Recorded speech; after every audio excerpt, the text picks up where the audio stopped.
Hello, welcome. My name's Cliff Freilich. I'm the Executive Director of Cinema St. Louis, and we are the presenters of the 29th Annual Whitaker St. Louis International Film Festival.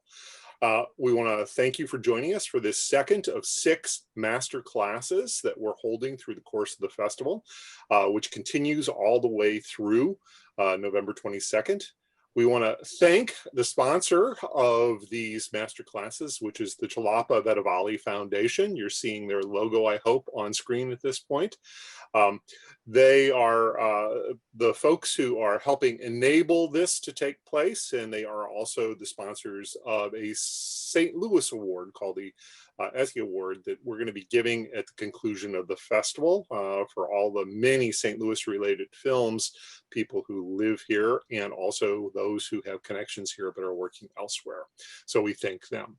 We also want to thank our co-presenters for all of these master classes, and that is the Webster University Film Series, and we are going to be joined here by Pete Timmerman, who is the head of the Webster University Film Series, to talk a little bit about who they are, what they do. I certainly hope that anybody who's joining us in St. Louis is very well aware of the Webster University Film Series, but I'm sure we're joined by people outside of St. Louis. So Pete.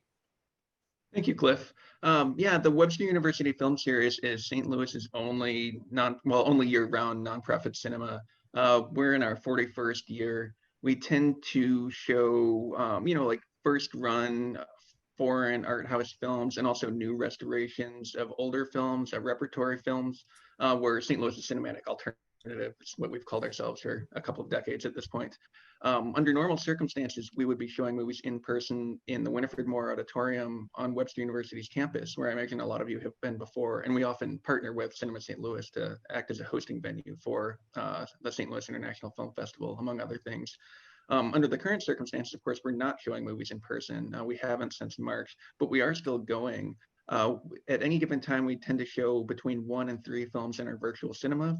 The films in the virtual cinema are the types of films that we would have shown in person under better circumstances. So there's still new, first-run foreign art house, new restorations of older films that we like. You can keep an eye on our programming. Our website is webster.edu/film series. You can keep up with the news too in terms of programming and events on social media. On both Twitter and Instagram, we're at WU Film Series, and on Facebook, we're at Webster Film Series. All right, Pete's going to be joining me later when we enter the Q&A portion of this conversation, but we want to now introduce the people who are going to be leading this masterclass on micro-budget filmmaking.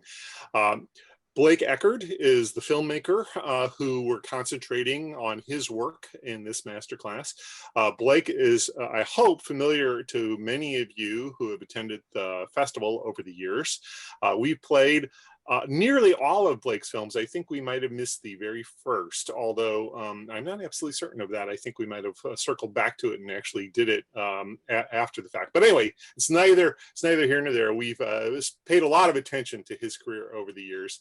He's a Missourian, but he's not from St. Louis. He's in a more remote part of the state and in the small town of Stanberry, Missouri, where he works in relative isolation. And that's one of the things that I'm sure we're going to talk about, the difficulties of making films when you're sort of trapped on some levels in a place where not many people are going to have the same kind of approach to cinema as Blake does. And yet he's managed to find consistent collaborators there in his hometown. And we'll talk, I'm sure, about why he remains in Stanberry. He's joined, he has produced six films, not just produced, directed, written, edited, shot. In many instances, he was wearing all those hats. In other cases, he's working with collaborators, but he's done it all at one time or another. And then he also acted in a John Jost film that I hope we talk a little bit about as well. He is joined by Kristian Day. Kristian works as a unit production manager and field producer on a variety of television shows. So he's in the biz, but he actually is based in Iowa. He can talk a little bit about that and his choice to remain in Iowa, even though he may be working elsewhere. And he also does a radio program called the Iowa Basement Tapes. And he can talk a little bit about that and how you can access it if you're curious. All right. Pete and I are now going to exit. We will return, as I say, when Kristian and Blake open things up to the Q&A, and we'll be forwarding your questions to them as well as having some of our own. So we're handing the control over now to Blake Eckard and Kristian Day. All right. Intro, Cliff, and good to see you again. Sorry we're doing this remotely, but that's life. It is life. You know, there's this false impression that if you make films or work with cameras, that you are also an IT professional, and that is just not true. So, are you talking about me? I'm talking about, yes, you specifically, but yes, everybody. I think there is. I've been on shows where they assume that I know how to do all this other, especially now with logging on and doing remote work, and when I've done branded content and commercial pieces, and they want us to have the client watch from wherever part of the world they are, and I'm like, I don't know how this works. So bear with us, folks. There may be some things that go wrong, and we will just plow through them as we do. Anyways, I am Kristian Day. I made the film that you hopefully have already watched or will watch on Blake Eckard, who I have been slightly obsessing about for almost 10 years. You know, this is sort of the interview we never did with Blake. We made the film about Blake's work, and really it was interviews with Blake's friends and the people he made movies with and the locations where he made them in Stanberry. But we really didn't interview Blake, and I feel like every time you and I talk, you tell me something new that I didn't know. And you know, I've worked in the biz for a long time now, and a lot of these micro budget things we're going to talk about are used today in the big budget world because they translate, and it's the smart way of doing things. Obviously, there are limitations to working in micro budget and also working in an isolated location. And when I say isolated, not in a major film market. So before we really get into this, I'm going to play a little intro clip. As some of you may or may not know, Blake's films are all getting released in a box set from Synapse Films. Those of you who may not be 100% familiar with them, they've been putting out genre pictures for, I want to say, at least 2 decades, Blake? Longer, 2.5. 2.5, okay. And most famous, they did the restoration of Dario Argento's Suspiria, which looks breathtakingly gorgeous. Don May Jr. Has been restoring films for many, many years and does a fantastic job. And Jerry Chandler, who co-runs the business with them. This film that you just watched or will watch started originally as just going to be a featurette for the box set and blossomed into something much bigger. So anyways, I'm going to attempt to share my screen and play this intro clip. And hopefully I'll play the right one. Aha.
Okay. So I want to start and explain where I met Blake and how this obsession started. So I programmed the Interrobang Film Festival in Des Moines. I've been doing that for almost 10 years. And in 2012, right around the time Blake was starting to circulate Bubba Moonface, he had submitted all his films to Interrobang, and I screened them. And actually, so I wasn't the official programmer at that time, but the official programmer had just put them off to the side and wasn't going to. And then I found them. And then I played all of them because I said, I really think you need to play these.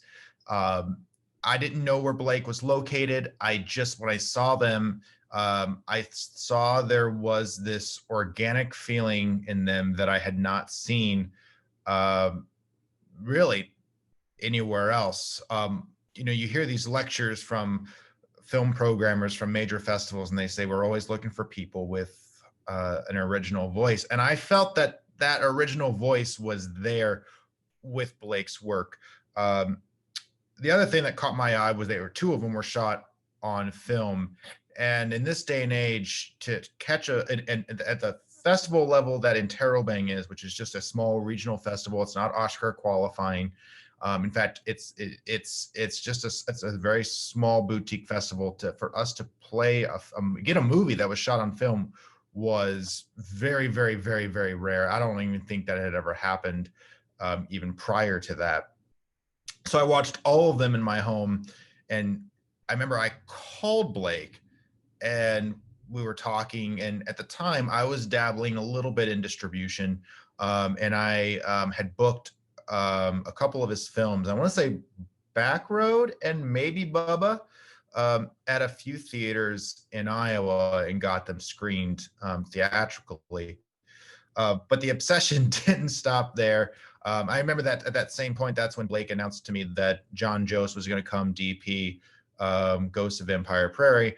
And I've just been following him ever since. And, there's something with what he does that I don't see anywhere else, and then doing this in isolation.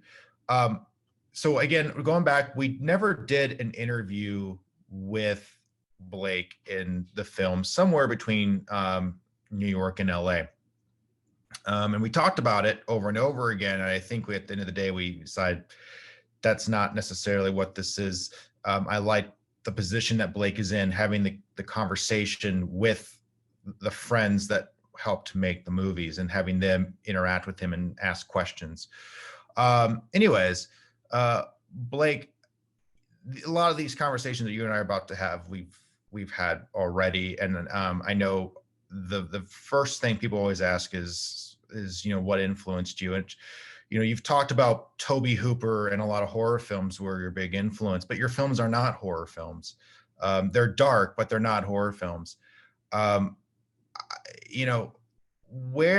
what point of you obsessing, and your friends talk about Blake Buster Video, all the films that you were collecting in the back of magazines, at what point did you say, I want to make movies? 7. Age 7? Age 7 is when I shot my first little movie. It was Alien. I had just seen it. It premiered on ABC circa 86, 87, the original Ridley Scott. And I remade it with my friends when I was on my 7th birthday. And it's about 6 minutes, 2 takes, kids running around. And then my mom walks into the room, and great grandma Ethel's old shawl and with an ogre mask on, and kills us all. End of story. But that was film number 1. And the next film I made was The Thing. My Carpenter's The Thing, kind of. And then, I probably 200 VHS movies for the next 10 years, which is Simple Midwest Story, my first feature, which I wrote when I was 17, shot it when I was 18, my senior year of high school. Now, going back though, Alien and all that, I think I was still, at that time, I wanted to be Ray Harryhausen. I was into dinosaurs and stop motion and monsters. I would watch the cantina sequence in Star Wars in slow motion, that far from the TV, trying to see all the monsters in the background. Same with Jabba the Hutt in Return of the Jedi, his lair. When I saw Night of the Living Dead in 1990, I know it was 90, it was the same year the remake came out. I think that is the first time I consciously became aware of the director's name, and in very quick succession after that was Texas Chainsaw Massacre. And it even more so, but I never thought about this until a year ago. I think the main thing was they were both movies, you could tell, made out in the middle of nowhere. And there was a little bit of, hey, that's what I'm already doing. Somebody made this movie, and their names were all through the credits, especially Hooper's name. And I came to find out later, Romero physically shot and cut Night of the Living Dead, even though the credit simply says The Latent Image, his company at the time. So I found out these guys made these movies. And from there, everything was just boom. Moving straight ahead, I wanted to make movies, not necessarily like those movies, but somebody was making movies out in the middle of nowhere. And then also, independent cinema that I was watching from 1990 through high school and everything would have been all the movies made in the 70s and 80s, 16 millimeter stuff, whether it was, and a lot of that is cult or horror. I mean, I liked it all. I liked Stranger Than Paradise as much as The Evil Dead, but I think starting with George Romero and Tobe Hooper at age 10, 11, yeah, I mean, plus they're brilliant films. In one of the stories I got from your friends, and I may have heard this from your mom, I'm not sure, but they talked about you were skipping class prepping for Simple Midwest. Well, at the time was Simple Midwest Massacre before it was retitled. You were going home, like, I gotta be working on this movie. Yeah, I missed 50 days my senior year of high school and shouldn't have graduated. They kind of skipped me out because my mom was a teacher. So when you were writing this, I mean, obviously you had some sort of training on your own making films for 10 years on VHS. Now you have this feature. How did you approach it differently, and how did you educate yourself? The approach segued. I went into that just like I was making another VHS movie. Everyone in the movie had been in my VHS movies. Only there was a DP, and I don't know if I came off as a little brat or what. I wonder. I never thought to ask. I was so young and in that wonderful stage where you're too young to know you should be maybe a little afraid, or I wasn't at all. I forged right ahead, and we shot that in 3 weekends. And I wonder if I hadn't had that confidence, or should have known that maybe I should have been nervous. No way in hell. But we blew right through it. The approach didn't change at all. There had to have been some kind of, I'd like to be a fly on the wall now. And there is a little bit of behind the scenes footage that was taken on VHS that you've seen. From what I remember and everything I see, we got along splendidly and motored right through. Now, how did you even? I was able to communicate. So you hired you hired a sound guy and a DP. Did you hire anyone else? Yes, there was an AD, and also a gaffer. So there was a 4-man crew, 5 counting me behind the camera. See, I never knew you had an AD or a gaffer for this. This is the first time I've heard that. It was great. It was a 90-page script. I mean, it was the real deal, and it was professionally broken down. And that's what they brought to it. Hey, we're going to do this, this, and this at once. First time I had never shot in sequence. So, and that came as the result of having people that knew what they were doing. How did you know you needed that? Here's the deal. We were going to shoot that on 16 millimeter and up until 3 weeks before we rolled. So everybody had been hired. having said that, that was shot in April 1998. Now that was a different time. And if I shot Simple Midwest Story now, today, digitally, I mean, you could do it all yourself. Everyone knows how everything works, but what happened was the numbers. We were looking at the numbers. I should say, my folks who financed the first film. I told them how much it would cost. It wound up going over, but it would have really gone over had we shot 16. Then we started looking at shooting, instead of 16 negative, 16 reversal, which, oh, very dangerous there, but we could have done it. At the end of the day, sort of the liaison to the production company who hired everyone said, there's a brand new camera on the market. I'm going to send it up, shoot a test. This is going to cut your budget in half. That was the Canon XL1. And I do believe A Simple Midwest Story was the very first feature shot on this camera, which is the camera that started the digital revolution, really. Absolutely. In fact, for those of you who don't know, if there's some film nerds on here watching, they probably do know, 28 Days Later, most famous for being shot on the XL1 mini DV tape that was a blown up to 35.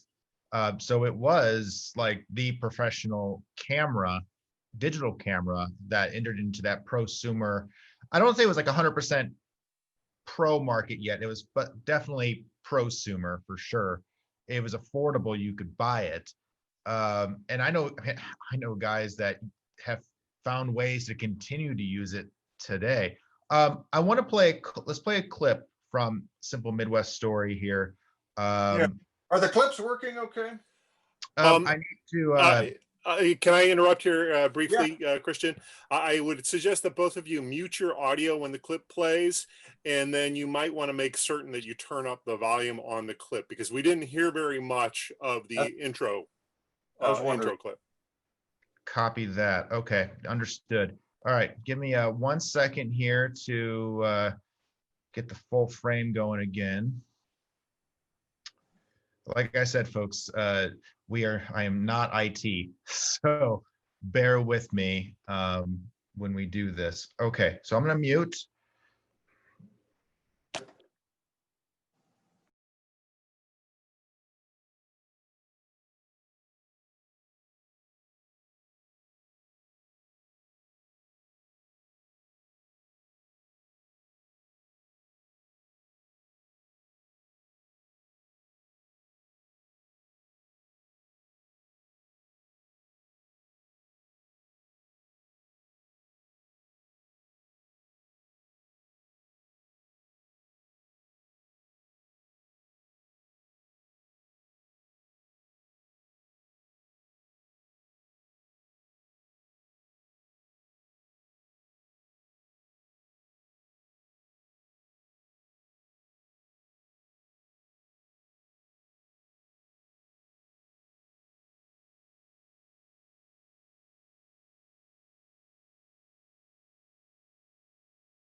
Kristian, the sound still wasn't audible on that one, so to give it another shot with regard to your setup next time to see whether or not you've got the sound enabled on your PowerPoint. Okay, I'll see. I'll see if I can figure it out. If you can just, we can play them small as we continue to talk from this point on, maybe as an aside, that's fine too. Yeah. Again, I can probably punch around, but again, I've never shared screen until for the first time until today, so I apologize for that. Anyways, I think I want to move on to you had a crew for this, and after this, things completely changed for you. Well, actually, let's back up. You had a premiere for this film in New York and LA, and sort of like there was this indie film boom kind of happening, which sort of happens every couple years. I feel like we go through phases where indie film becomes distributors become interested again. So let's talk about this. Like, it took 4 years to edit it. 3. It was shot in April '98. It premiered in July of 2001. Okay. And that was because I was in the lack of experience. We should have scooted. The film was cut in Kansas City. It was cut in Lawrence, Kansas, back in Kansas City, then San Jose, California. Then it was mixed in Minneapolis. Again, not everything was available. This had to be made just like as if in post, just like a film, a movie shot on film would have. I don't even know. It was not cut on Final Cut or Avid. It was cut on a program that it was immediately, I think, obsolete the second we were using it, and I don't remember the name of it. It was constantly crashing. Was it Video Toaster? No, I don't know what it was, but it wasn't that. It's long gone. It wasn't around. So, but I mean, really, I think it was gone 10 years before, maybe not quite that long, but still in 2001, not everybody could get to that finish line. So it took a lot of time and money. So with a completed feature, there were opportunities to show it at the Anthology Film Archives. It showed at the Laemmle Sunset 5 in LA. I remember a number of companies looked at the film. You'd pick up the phone, call them, they'd send a scout to the theater. And we talk about in the film, you talk about HBO, a scout from HBO came down to watch your film play. Yeah, they did at 10 o'clock at night on Wednesday. So I just made the mistake and started looking at the chat, and I'm ignoring all of them except for one thing, because we're going to continue down this topic. But shooting in Stanberry, obviously, it's a town of 1,000 people, just over 1,000 people. You brought a crew into this very, very, very into this small area, and I remember you told me, for example, when your DP showed up, who kind of had like this fashionable punk look to him, walking Danbury. Yes. This was the first experience. I mean, your VHS birthday films, that was its own private thing. But now you brought this monstrosity into this town of Stanberry, which has continued, after this one, 5 more features that you continued to shoot in that area. What was the first impression like in your hometown when you were making your first feature-length film? Yeah, I really don't know. I do remember comments about there's a guy with silver hair in here making that was my DP. He had blonde hair that was sort of done up special, but that was wild. I tuned all that out. If I had been listening to that, I don't know, it might have bothered me. I assume probably there were some, oh, what's going on? What are they doing? Because I heard that intermittently since. But for the most part, if I needed something, I'd pick up the phone, call for a location. I got it immediately, no problem. Now, later on, most people would crash at friends' houses or at your mom's house. Where did all these guys stay? All this crew? Yeah. Well, they had to stay in a town 12 miles from here that had the closest room for rent. Did you ever? A half hour lost every day. They had to drive over to Stanbury because there's nothing in this town. How was one of the things I deal with when I'm producing or managing a shoot from out of town, when I have a New York crew or an LA crew, and it's always somewhere remote that they want to shoot, and it never fails that there's a resource that they don't have. Did you ever run into those issues? Like, I mean, most common one, and I've learned to just have it on my own, is having rolls of gaff tape, because there's no place to buy it, even in Des Moines, except for maybe Guitar Center. Did you run into issues where they needed something, or they'd say, Blake, we need to get something to make this work?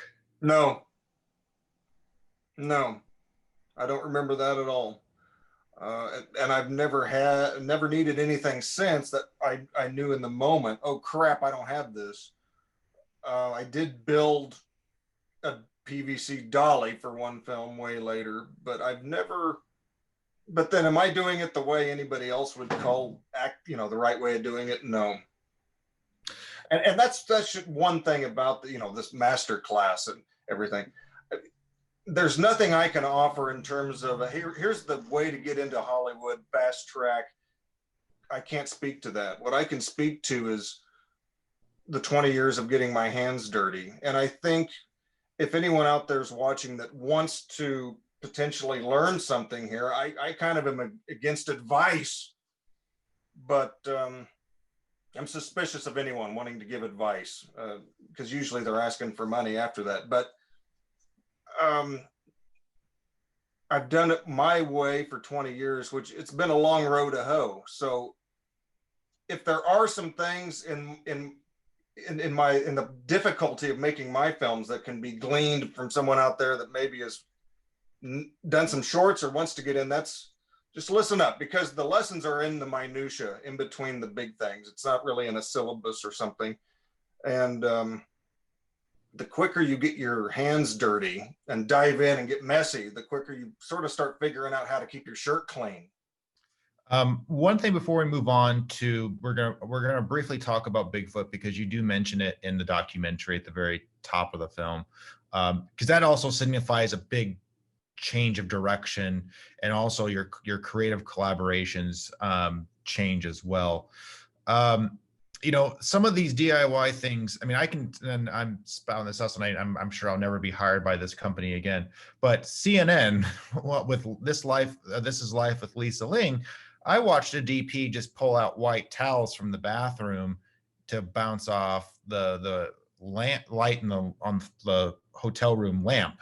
I mean, the no budget techniques are not just for no budget. I mean, companies, especially in the unscripted documentary shows that there's plenty of, more than there should be, are constantly doing the same thing. I remember working on Bachelor when I still PA'd for them, and we would load up trucks with China lantern kits. Like, the actual Pelican case that they were in cost more than the lighting setup itself, than the fixture. But that's been going on forever. I mean, Orson Welles in the 40s, when he made Othello, he was making movies this way. There's a dolly shot in that film that was shot out of a Jeep. They let air out of the tires. Cassavetes, I mean, on down that. Romero, forever. Romero in Pittsburgh. I think you just get used to it working that way. I've never worked with really any money to speak of. So, I mean, obviously, you look at the itemized list of what you can rent. Yeah, you go and build a PVC dolly for $30 as instead of renting something for 130 for cheap per day or whatever. What you've seen, yeah, you don't. If you want to bounce light, that's not hard to do. Foam core. You can go buy some white foam core from the Yeah. dollar. We've all done it. It's you start learning that pretty quick. You kind of have to. And then you know what? You also learn because you might learn something. I usually learn things from doing them flat out the wrong way the first time, or maybe the first two times. I want to jump ahead here. They were right. Time flies when we're talking about this stuff, because the Backroad era is what I think. That is when I feel like Blake Eckard, the auteur, turns on.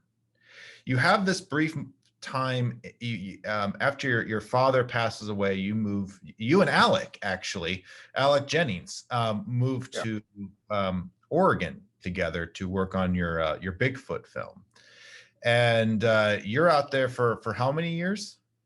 I spent a year out there total. I moved out there twice for more or less half a year each time, and the Bigfoot thing was deliberate. I wanted to make a professional 45-minute thing that I could sort of turn around and immediately sell to somebody. A&E History Channel at the time, Travel Channel, they had done specials on the subject. I was interested in it. So that's how that began, and it began in 2000. In fact, I was still cutting Simple Midwest Story. But number one, at that point, industry standard was still 16 millimeter. TV was 4:3. And I wanted it to look as good as possible. And one way or another, I think I just got way more wrapped up in that from a personal level. I'm fascinated. I was interested and fell in love with Oregon also, and moved out there and stayed there, came back, moved back out. And so I was spending a fortune, but only shooting incrementally. I mean, once every 2 to 3 months at most. And when I came home from Oregon the last time, I think I was just screaming. Everything wanted to make a movie that I had control over, because I was doing these interviews. I was running down and didn't know what I was doing.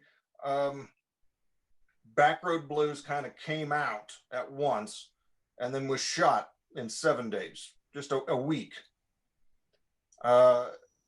That film was made with myself, Alec Jennings, and Tyler Messner. And on 16, and I had sort of segued into taking over the filming on Bigfoot prior, but still had some assistance. I mean, I had loaded the camera magazines and all that, but I usually still had a sound man. And here on Backroad Blues, we were on our own in Missouri on the fly with 1 week of vacation time. Let's go, let's get this shot. And a lot of this, we talk about this in the documentary. This is also around the time that you met John Jost, who became a big inspiration.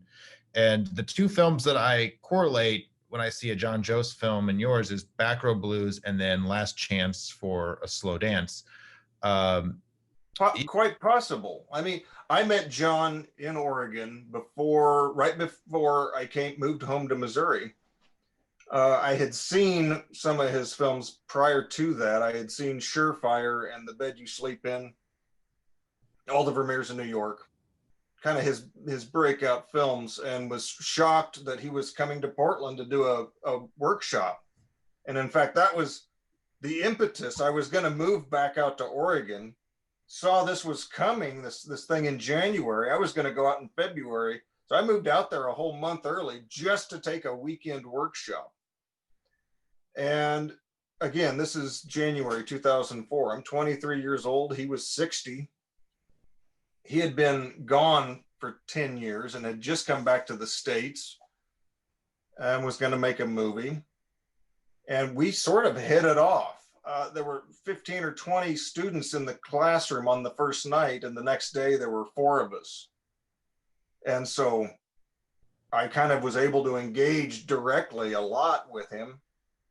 And when it was over, I think he and there were 2 other students, we all kind of went out and had a beer. And then there was a screening for one of his films. I went to it. And as I left, I shook his hand and just said, hey, if you need any help on this movie, I'd like to do it. I wouldn't want any money for it. And he wrote down a phone number, and I called it, and we stayed in touch. And I subsequently went out to Newport, Oregon, where he was making a film called Homecoming. That's where I met Ryan Harper Gray. And John didn't need my help. I think he felt sorry for me and just said, well, this guy's got nothing else to do. He can come out. And he had me rolling sound. He got annoyed with telling me where he wanted the mic. And I kind of was there a few days and hung out, and we had fun, but he sort of said, listen, you're in my way. And so I went back, but it was an incredible experience because here was one guy, and I was in his way. I knew that. And I thought I can make a movie by myself. And that's exactly what happened. And I went home and made Backroad Blues. Now, I will say, I had already worked out this idea, and that was a film I wanted to make in Oregon, where it makes more sense, where you could literally be lost in the confluence of roads out there in the mountains. Maybe a lot of people wouldn't know the difference, but I don't really think you could do that here. But I saw Last Chance for a Slow Dance while I was out there, and it was bizarre. It was like, I remember thinking, this is exactly what I want to do, this kind of thing. I was already thinking 2 guys in a truck, and it was going to end badly for one of them. And I said, well, I can go home and make this in Stanbury. And that's exactly what I did. So the timing of meeting John, a filmmaker that I knew, I owned his movies. That was serendipitous for sure. So I know we've been having technical issues with our film clips. I would like to try just one more time, folks, to play a clip from Backroad Blues, because I think it is, especially pertaining to this masterclass. This was a film that Blake shot and did audio by himself with his friends acting. And if we have continuous technical issues, we won't do it. We can continue on just discussing. But I think this is very imperative, because if you can visualize for a second, shouldered up with a 16mm camera on one hand or on arm, wrapped in a winter coat, and then having a DAT recorder around his other shoulder, holding a boom mic. Did you even have lavs for that? No, it was all pointing the microphone and shooting at the same time. And this is actually when we were putting together the film, one of my favorite interviews with Tyler Messner, who deserves an Oscar and an Emmy and a Golden Globe. When he says, was there or was there not a script? Because I, for some reason, thought you wrote Backroad Blues. And then he was like, there was no script. There was like a 1-page outline. And it was more than that. I wrote the movie. It wasn't a script. That's true. But it was invented. I knew exactly. Look at the movie. You can't make a movie like that in 7 days if you don't know where you're going. I knew exactly how it ended. Everything leads towards the final frame. It wasn't a traditional script. I want to say, though, that there was a script, though. Absolutely. The whole beginning truck scene, that farmer driving, he memorized all that. That was on paper. There were things on paper, but now was like the Simple Midwest Story, a 90-page script. It was not. No. But here's the things, and I think this is one of the big things. We can talk about camera and gears all day, about how little pieces of technology can improve the quality of our films. However, one of the big things with Backroad, you made a movie with what you had, and you knew how to tell the story with the things you had access to. 100%. You had the vehicles, you had the locations, you had your friends who really their film school was going to, the Blake Eckard birthday parties. And we can talk all day about how, well, I can't afford to make a union movie with SAG actors and I can't find good talent. Keep making things with your friends and they will, everybody in whatever skill they're doing, if this is what they want, they come up right the skill levels for everybody come up. I mean, Tyler went on to be a professional actor. I look at Alex. Okay. Case in point, look at Tyler in the films we've made together. And you can see how he's grown alongside me. We know what we're doing a little more each step of the way. Absolutely. I mean, to this day, I say Alec Jennings should still be working in the business, and he's not. But we'll talk more about Alec when we get to Sinner, because this was actually his last acting role was in Backroad Blues. Right. And do you want to do the? Yeah, I'm going to do it, folks. Again, if the audio is garbage, I'm sorry. I am not your IT guy. I don't know how to fix this, but I'm going to try it one more time and see what we can come up with. So stand by.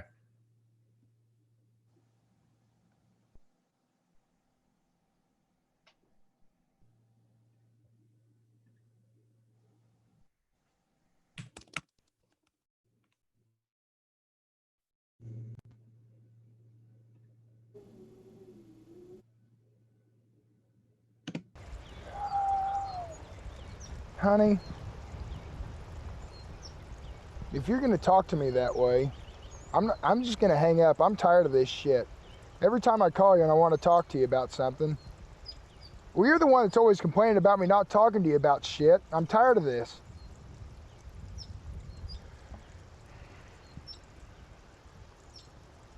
Every night I talk to you, it's bitch and complain about nothing. What in the hell are you talking about? I'm tired of it.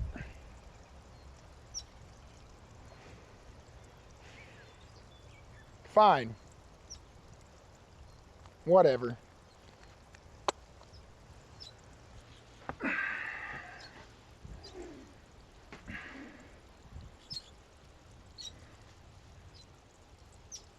God! You alright over there, Kent? You need maybe you should have a beer. You want to smoke a bowl? Oh, yeah, you should smoke a bowl, Kent. That always helps me. I mean, smoking a bowl's always great.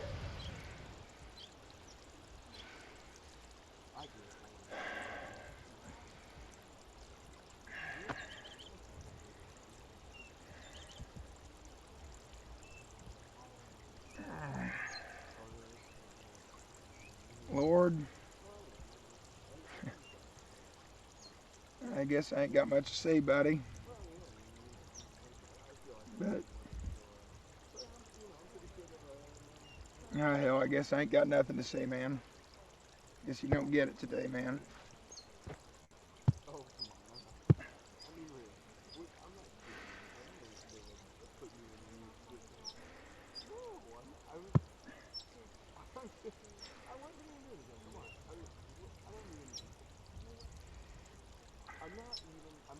Okay, you know what? You need to step back, please. I'm not even doing anything, all right? I was just coming over here to. I just wanted to talk to you. You're trying to get. I'm not even trying to. I'm not even trying to talk to you. Get off of me! I do what? What are you doing? No, you What are you doing? Hey! Hey! I didn't do. Hey! Listen! I don't know. I'm crazy. What the hell is going on here? I don't know. What are you following me? What are you doing? I mean, come on back. Come on. He's running. Hey, come on. Looking like you're running. What you guys? Are you crazy? I didn't do anything. Yeah, you go ahead and run off. Go ahead and run away. Have a nice walk home. She's mentally nuts. I think she smoked one too many pot cigarettes or something. I don't know what the hell's going on. I mean, she just... Hey. Okay, just chill out for 1 second, all right? Because I did not. What were you doing? I didn't do anything. I didn't. Hey, I didn't. I honestly did not do anything. Okay, listen. I was trying to talk to her. What were you doing? I was just trying to talk to her. I was just trying to say, hey, you know, I'm just a guy. I'm just. You got my hat. You got my hat all wet. Gosh, damn it! I wasn't even trying to. I was just talking to her. I was just saying, hey, you know. What were you doing? I didn't do anything. I was just being a guy. I mean, you know, I was just having a conversation with her. I did not do anything, okay? She just started screaming. She just started screaming at me, and she just ran off into the river like some crazy psycho bitch. I don't know. Listen to me, Kent. I mean, I'm telling you, listen to me. You gotta listen to me right now. I mean, we're friends. I mean, you know, we're really good friends. And where are you going? I'm trying to tell you what happened from, you know, one place to the other. All right. I'm glad that worked. I think it did. I see Susan Eckard says it works. So Back Row Blues, and even look at that performance alone of those guys is, I mean, it's fantastic. And you wouldn't necessarily see that in a no budget film, but these guys came up with you through all of it. We were in it though, you know, it was hot, it was August, and we were living it. We were living it so much. We were there making a movie. I don't mean to suggest that we were making the movie and living it, but we were, insofar as everyone kind of knew when to turn it on and turn it off. And you know, it kills me. There's a lot of stuff in Back Road Blues. I shot that movie with 120 minutes of film, and it's 90 minutes finished. So there's not a take two. So we shot it in 7 days, and I ship it all off, the negative, to Photochem in Los Angeles. The negative is processed, but I couldn't pay to have it transferred to Video Dailies for 6 months. So you want to talk about an oh shit moment, maybe the biggest in my life. This will happen when I'm on my deathbed. I'll say, no, it's all shit. I got videotapes back from Photochem. It's after Christmas now. We shot the movie August. So I watched that footage for the first time. That much later, what I had created, what my memory was of looking through the viewfinder, was not what I saw.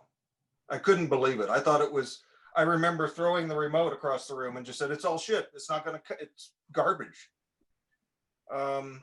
The color balances were all off. The film was shot with Recan film stock. So every time we loaded the camera, it was a new brand of film stock. I had to make adjustments for the ASA. But the worst of all was my camera work. There's a little bit of it in the clip we just watched that comes down. I'm trying to give Alec like messages. Let's go faster. And it comes down and cuts the top of his head off. And that happened throughout the whole film because I was looking and making sure the levels were good on the DAT. So the film is finished. Now, I think it kind of pays off and works. You're not the only one that really responds to Back Road Blues. It always had supporters immediately. I think it's because, in a way, the audience falls into this handmade movie in the same way that we were totally into it while we were making it. And everything was one take. I remember doing a few things twice just because it was like we had to stop in the middle. And so by the time we get through this movie, you're kind of there. The audience becomes who I was, looking through the lens. There was an interview with Ryan Harper Gray that did not make the cut of the documentary, and it was about the sound editing of Back Road Blues. So this was the first time you did sound by yourself, and I mean everything by yourself. And actually, I want to just real quick sideline, because you shot on film. You know, sound is so important in movies. Like you can maybe reshoot something, but you can't necessarily. The sound is more precious than the picture a lot of times. And when you got this stuff back, the audio was so quiet. Oh, I mean, yeah, the audio too. I really thought I wasted $10,000. This was all just for me to learn not to do all of this again. Ryan saved the sound on Backroad, really. I mean, there was a lot of work beyond that, but the very first thing he did, I remember, I cut that movie on his computer, by the way. I showed him everything and he said, you can bring this up. We raised all the levels through the roof. And then quadrupled them or times them by 10. So we had all the audio just stacked. And by doing that, we could hear the film. And then, there would be some scenes that were hot, but as I recall, the whole end was so drastic. At that point, I had put the DAT down, pointed the mic, and I think it got bumped and was pointing the opposite direction or something. It was that bad. But I have a commentary about sound and shooting on 16, because if you shoot digital and you have this amazingly beautiful image, I think people are much less forgiving of sound on, well, they're actually much more critical of the overall package. Whereas if you shot 16 the way you did, which has film grain, it has, I mean, there's some flashes possibly in there, some lights. Yeah. The sound, as long as they can hear what's going on, I feel like more people are forgiving of that, because there's this overall texture and feeling to it. Maybe you get what I'm saying. But let me tell you though, to Backroad Blues, as you could experience and see it today, it was a long time in a post-production facility working on the sound of that film. A long time, 6 months. And you said it was $10,000. Now, you actually didn't do a formal budget for no, and it was probably more like 9, but yeah, it was a lot of money. It was all the raw stock and processing, pretty much. So things that were piecemeal, you would save up some money, order the stock, save up some money, rent the DAT recorder, and you bought the camera. But everything else. Did you have lights for this one? Work lights. And in fact, but just work lights, painter's lights, scaffolding type lights. But I mean, we had to go down. I went to a light fixture supply store in St. Joseph, because the bulbs for shooting 16 interiors had to be a certain heat number on the Kelvin scale. 3200. There's all this shit I had to do. That's just like, what are you talking about now? But yeah, the interiors, and I couldn't shoot the exterior stock inside. So I mean, there's the proof. I mean, it came out. I never had to put it, because I don't remember if I had an 85 filter or not. That's when you switch up the stocks for inside outside. I surely did, but I think everything outside was shot with exterior footage. Everything inside was tungsten based film stock. So to have that come out exactly, we knew how many interiors, exteriors, and everything we were going to shoot for sure. Regarding, I want to come back to this one thing. We do talk about this in the film, but Ralphie and the DIY chair, the office chair that you guys had set up on in front of that old truck. Well, the whole movie is two guys driving around, and at the beginning of the film, I shot the opener by laying on the hood with my body curled up and my head toward the headlights. Don't do any of this, folks. Yeah. Well, I decided I wasn't doing that again out on the highway. And so my buddies, Brad and Gene Noble across the street, they're the ones that said, well, we can rig this office chair up and put a receiving hitch on the front of the bumper so you can sit in a chair. Let's go. So that's exactly what they did. And so then I sat on a chair for everything. And, I was able to put one hand down on the hood and stabilize myself. And for the most part, It looks great. A little bit of small town ingenuity there, you know. How many pairs of pants did you go through? Oh, I was all right. I got the hang of it pretty quick compared to lying on the hood, where I really thought I was going to fall off. I think I almost did. That was 10 times better. No one listen to this. Don't fall through. If you watch the film, if you watch the documentary and you see Tyler's response to what happened and how he felt, because he, while driving, I'm sure Alec felt the same way. Don't do that. In fact, and if you look at other parts of the movie of Backroad, you can see the office chair sticking out in the back of the bed.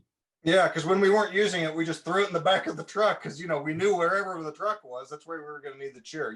You can see the chair rolling around in the back of the truck a few times. And so in a way, Backroad Blues led directly to Sinner Come Home. That's what I was going to I went right back into writing.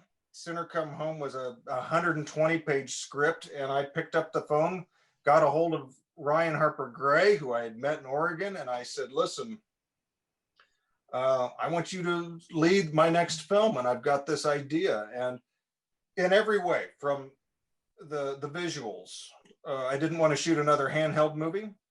I didn't want to be shooting another movie that was largely location light or daylight. And Alec Jennings had sort of already made it clear he didn't want to act. He didn't want to do that. He was doing that as a favor to me. And even though I think he's good in it, and some people thought he was just great in Backroad, that wasn't for him. And so, in fact, he rolled the sound and everything on Sinner Come Home, the next film. Ryan Gray came back.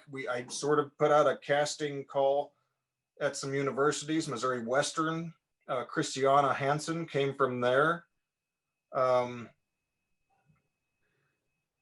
Although I found her at Missouri Western, even though she was from Nebraska.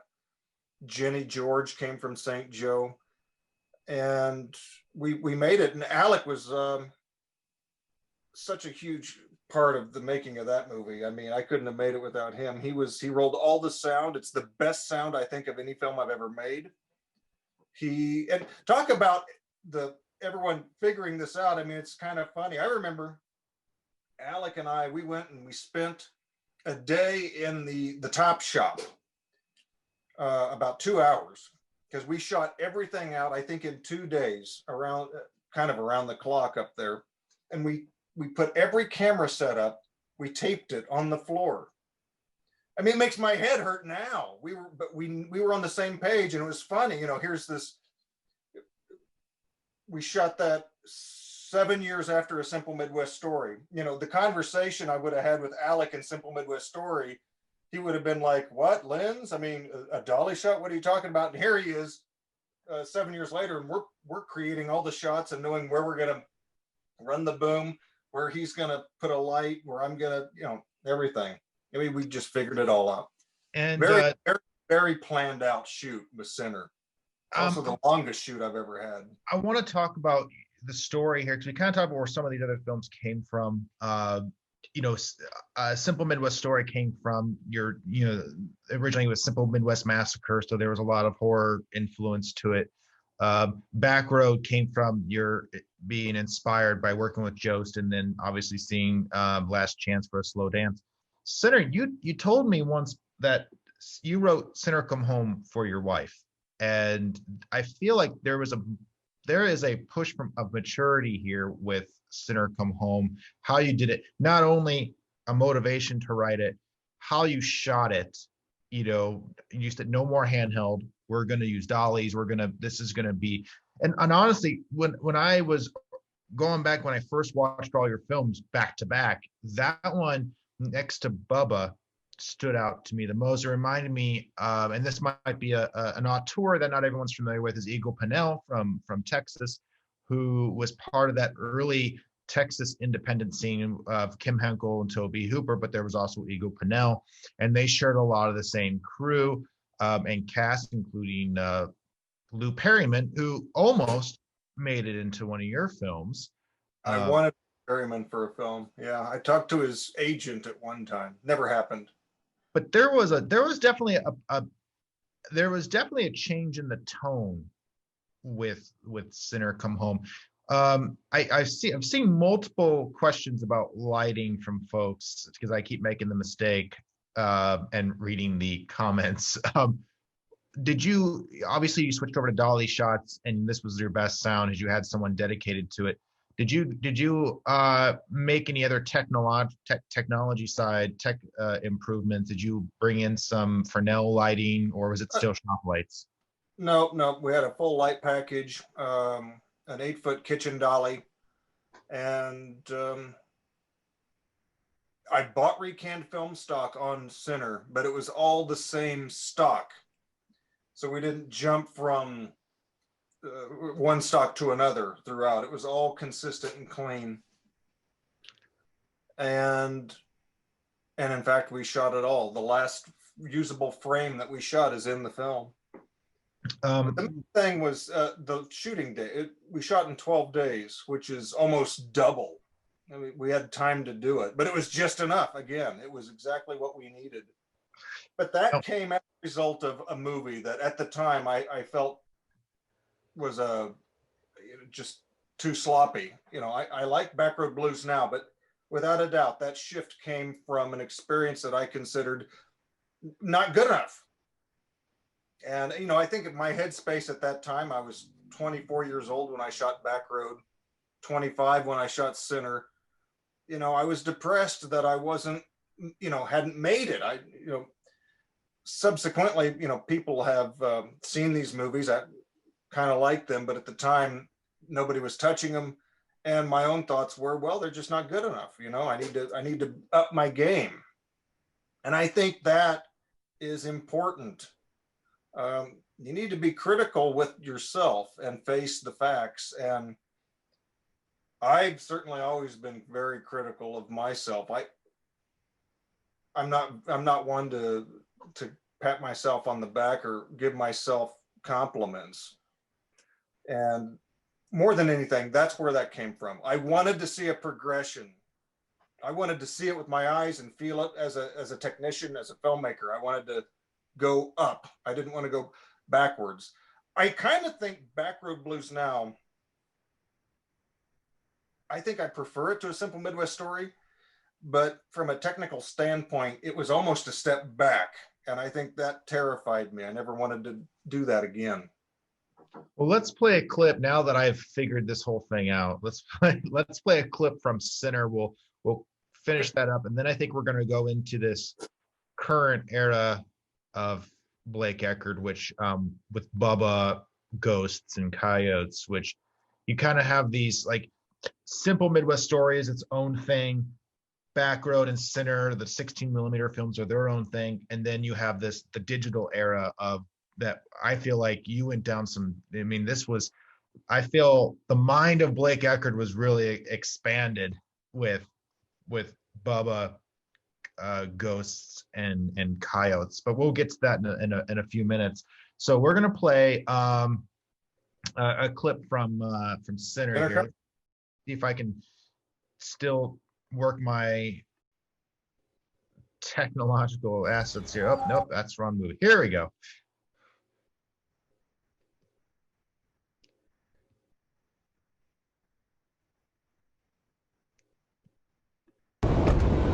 Jasper! Jasper! Let's go! Shit, I bet his old man died. There ain't nobody here. Well, I am.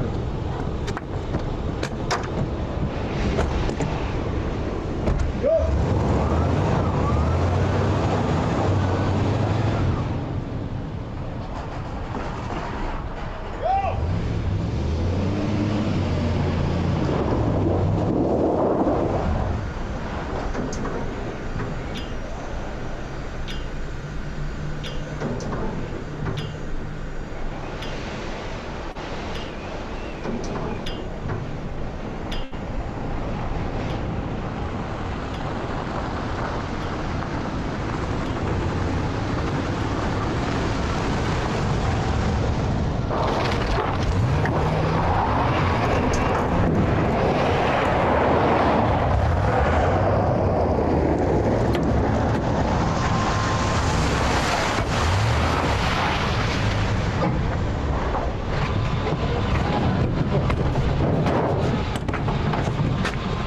on, Jeff.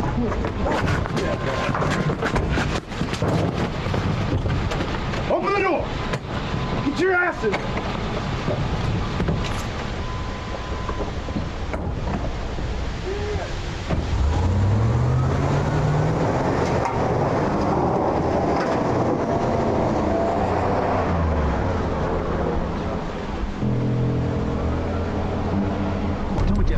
How'd that feel? Does that feel good? Does that feel good? Well, guess what? I promise you, you will not see the sun come up tomorrow. I can promise you that.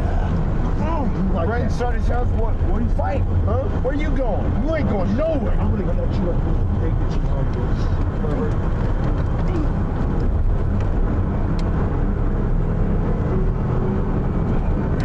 That's nice. You know where we're going, Eddie? Schisler Farm?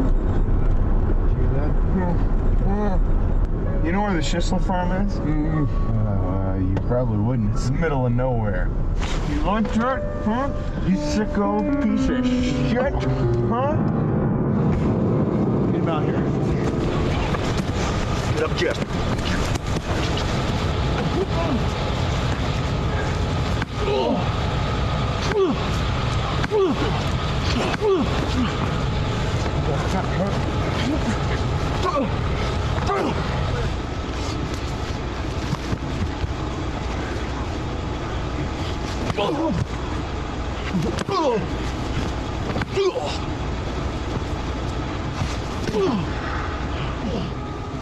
Get off! Come here!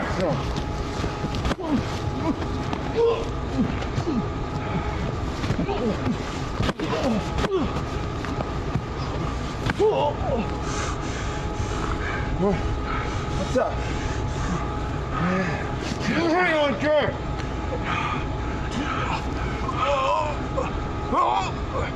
Huh? You got something to say? Do you? No, I didn't think so. I didn't think so.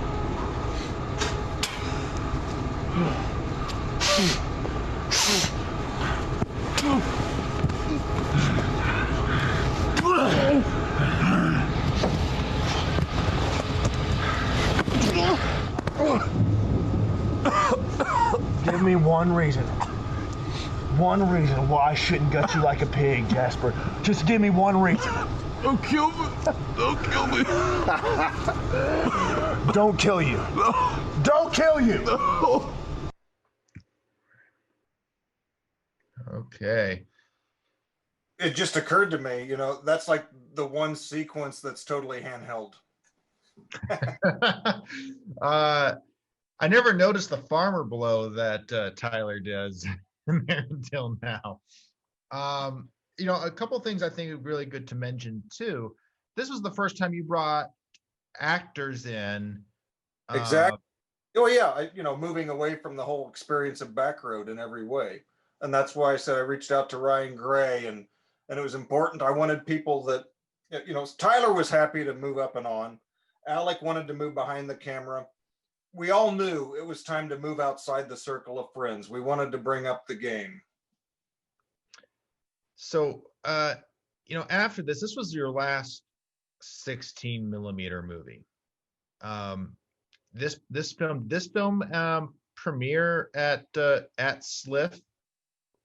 No, it didn't. It played SLIFF. It premiered at the Idaho International Film Festival in Boise, now defunct. Well, the reason why I brought up SLIFF because it was the screening at St. Louis that Cody Stokes saw it, is my understanding, and which transitioned because he saw it and came up to you and said, "I want to shoot your next movie," and he did just that.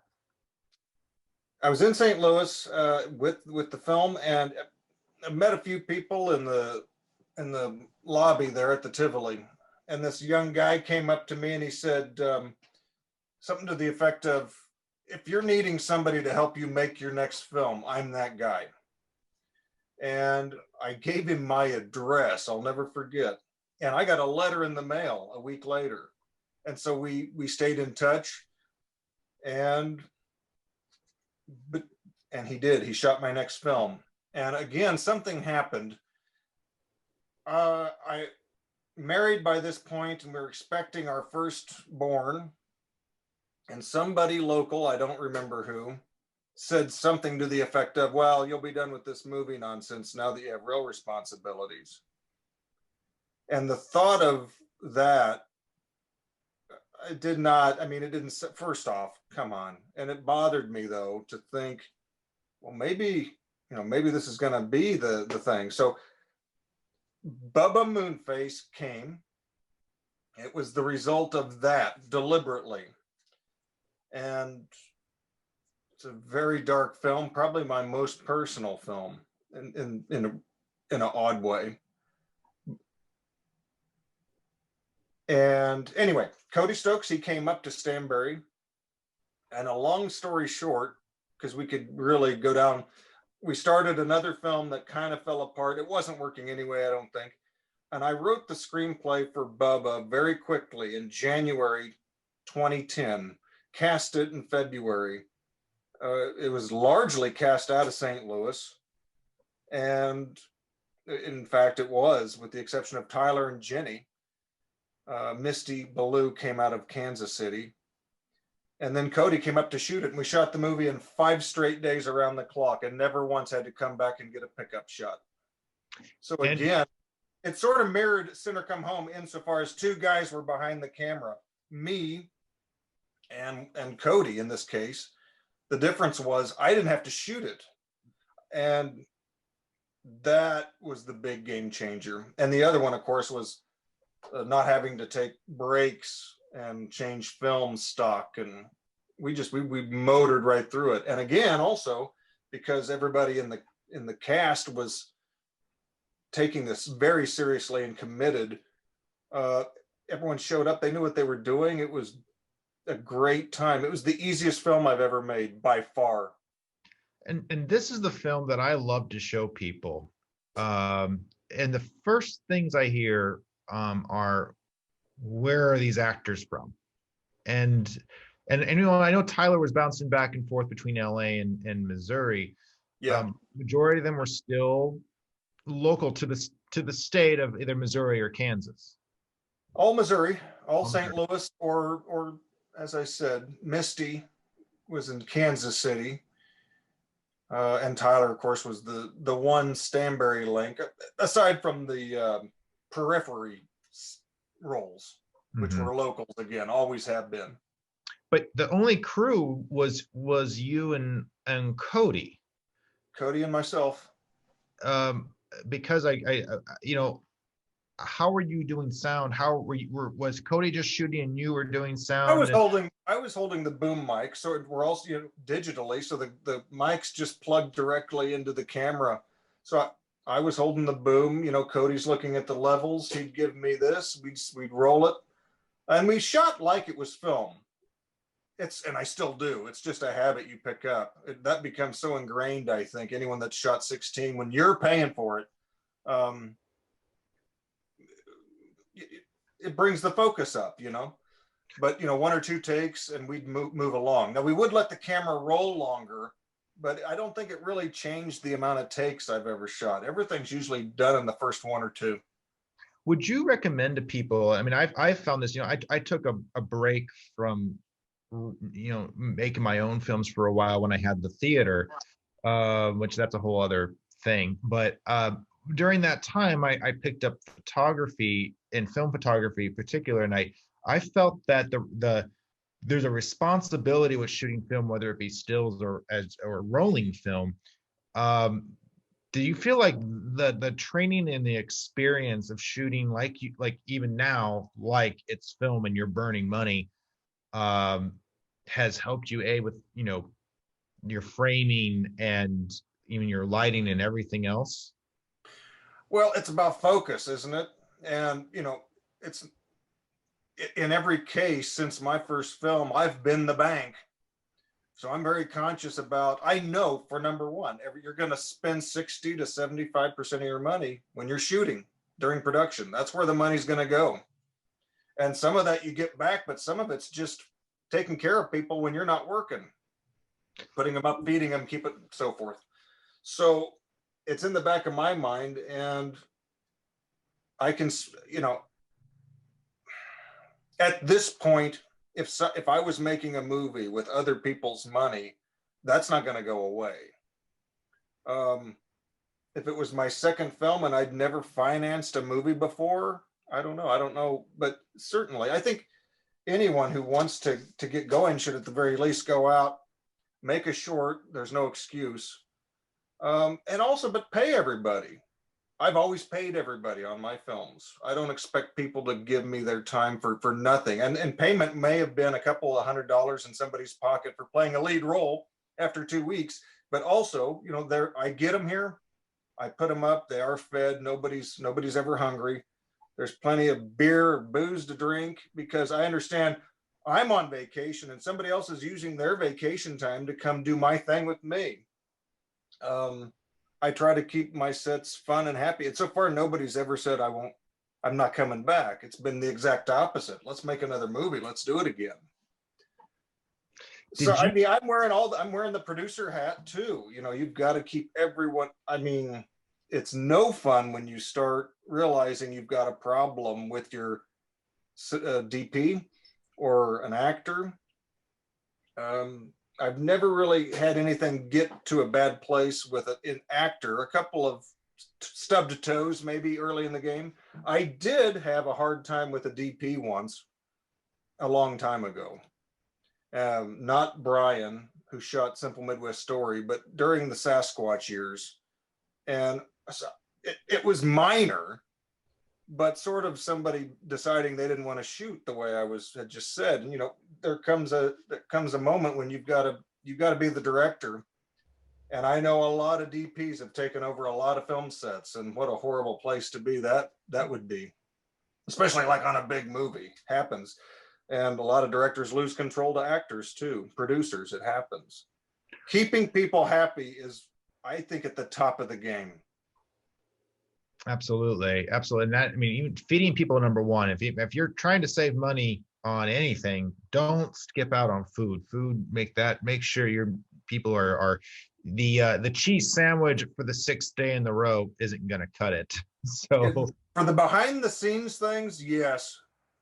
Food and refreshments are just as vital as the often overlooked thing during production, which is sound. Yeah.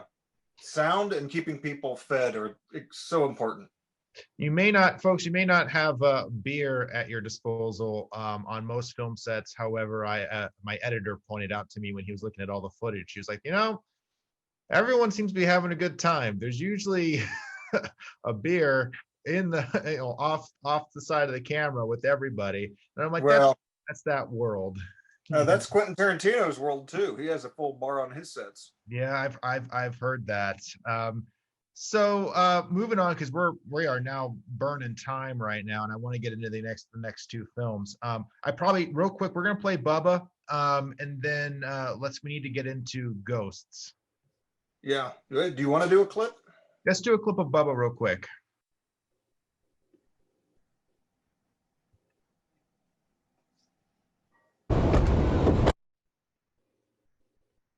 Fucking pay you now.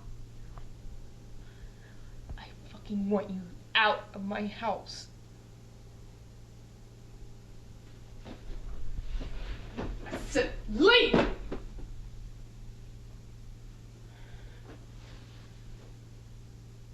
Get out!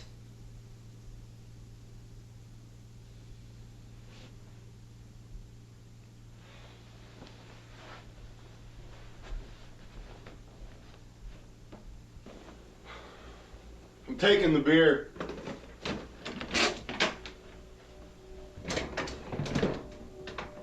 Have a nice life.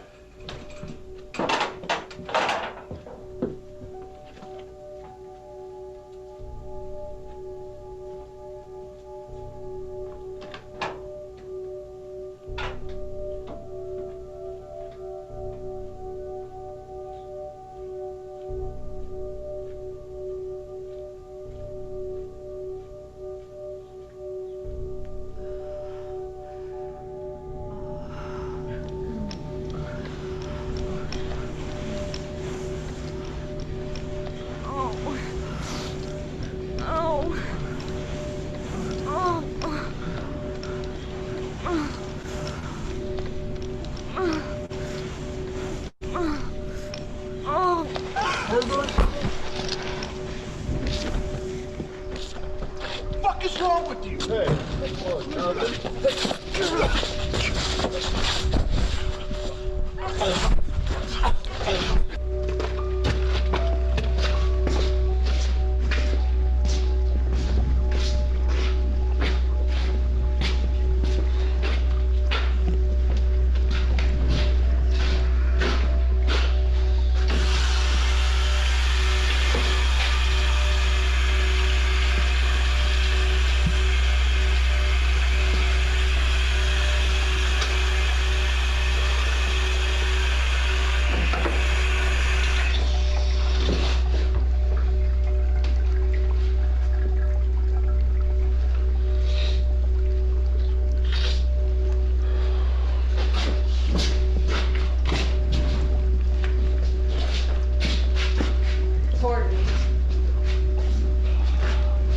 What's going on?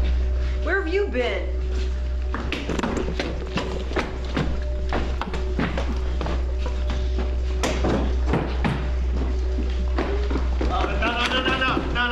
Harden. No, Harden. Come here. Shit! Come here.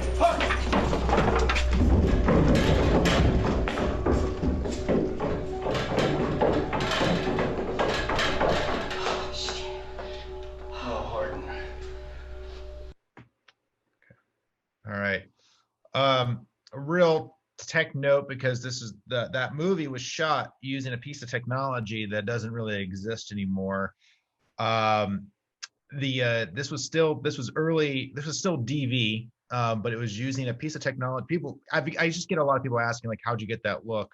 There was a piece of technology called the Red Rock Micro Adapter, and this is before DSLR, where you could use 35 millimeter film cameras or 35 millimeter lenses and to shoot with, like the film lenses.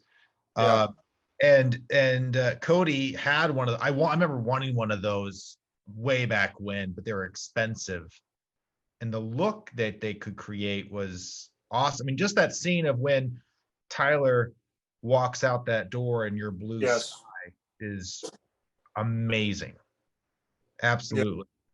Yeah, it was. Yeah, exactly. I'd kind of forgotten that. Bubba felt like, I mean, short of the time, the camera size, it felt like we were shooting 16, and it's got that lens adapter definitely gave it a look. That Cody has said there's not another movie out there that looks like Bubba Moonface. There just isn't, because of how it worked with that camera, and then the diffused light and the middle of winter, and Oh, beautiful, absolutely beautiful.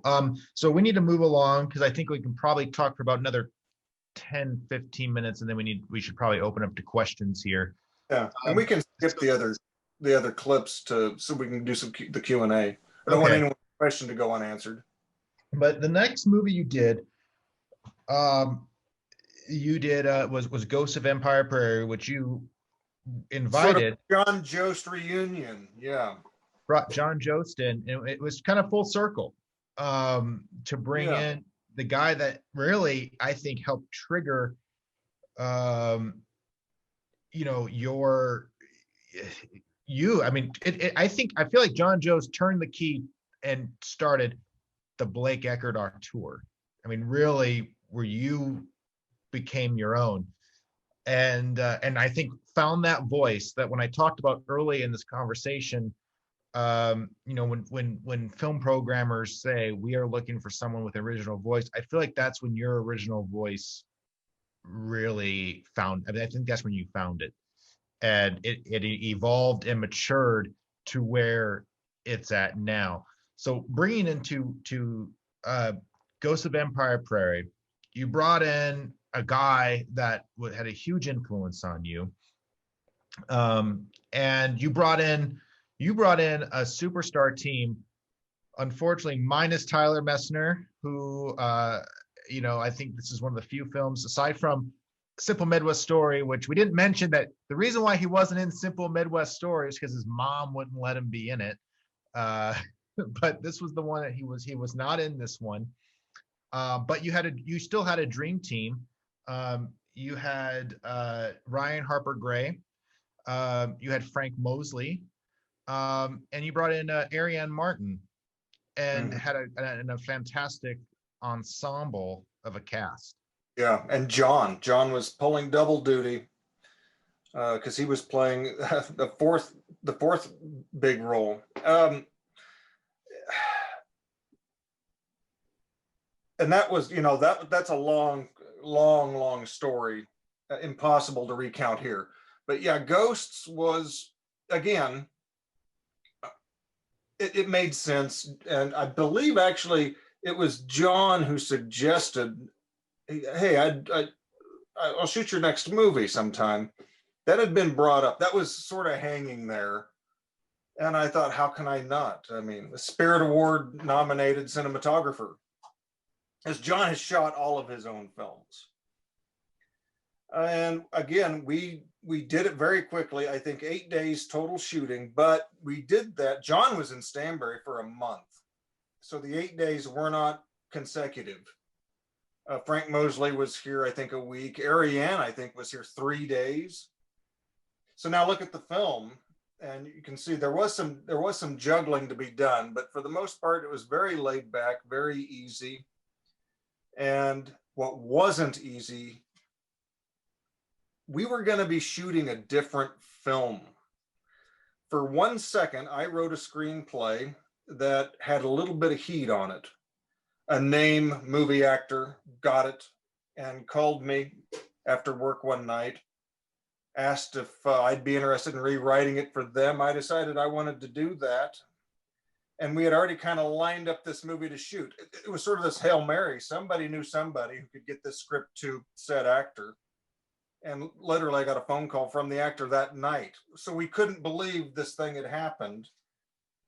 And I should speak to that a little bit.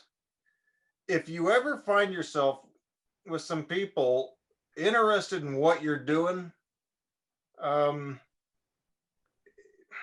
move quick, make a decision. I think I really fouled that up because I didn't make a movie with a movie star. I took too long rewriting it. Interest is fleeting in this business. So big time. Nobody remembers from 1 week to the next what they're interested in. So if you ever find yourself fortunate enough to be on the radar of somebody who can make things happen in a big way, take a week off work or whatever, do whatever you have to do to stick with that. Well, I decided I wanted to rewrite this script and that was going to take a while. And we were shooting in 2 weeks. So I decided I had one screenplay in the drawer called Ghosts of Empire Prairie. This thing was big. I mean, it could have been sort of the Bible for a long-term TV series. And I started ripping that thing apart, and Ryan Harper Gray and I went over it. He was always going to be Lonnie. And sort of all of a sudden I said, well, John, I think now you're going to be playing a leading role. And he said, no problem. Frank and Ariane came in. Again, no problem. And click like Bubba. They were just the right people for the parts. No, thank God, nobody's ever saying, what's my motivation? What happened when I was 3? I don't know. Why do I have to come in that door? Nothing like that. And we went through it real quickly. But I was, again, didn't know if I had something. It was almost in a way, psychologically like Backroad Blues. I didn't know if this was going to work. It was an experiment. And when we had it all shot, John was always very optimistic. He was great to work with, wonderful. And I cut it. He sort of had everything set up, and he said, this is good stuff. And he really wanted to help me, I think. I think he thought he could get the film recognized and seen, and I think he did, not to the degree that he was hoping, that we all were hoping, but everybody in the world looked at that movie, from the director of Cannes to, and that was because John knew all these people, and they all looked at it. And I think we made a lot of short lists, but the film never quite took.